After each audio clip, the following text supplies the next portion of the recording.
कहा जाता है, मौत सबको आती है, पर जो व्यक्ति सत्य और प्रेम को जान लेता है वो मौत को भी मात दे देता है।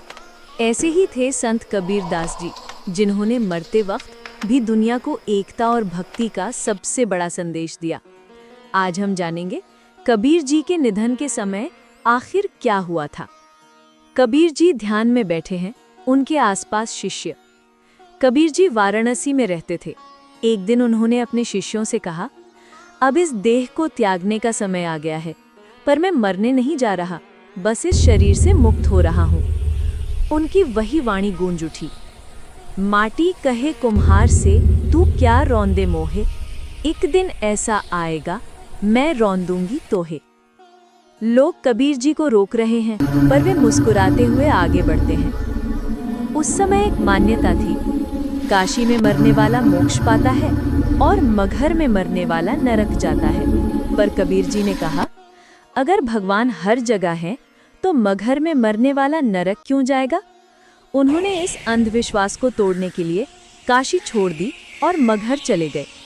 लोगों ने बहुत रोका, लेकिन कबीर जी बोले, मैं वहीं मरूंगा जहां लोग कहते हैं मोक्ष नहीं मिलता, ताकि दुनिया समझे कि मोक्ष स्थान से नहीं, भक्ति और प्रेम से मिलता है। सीन, कबीर जी ध्यान में बैठे हैं, चेहरे पर मुस्कान, चारों ओर भक्त। मगहर पहुंचकर कबीर जी ध्यान में बैठ गए।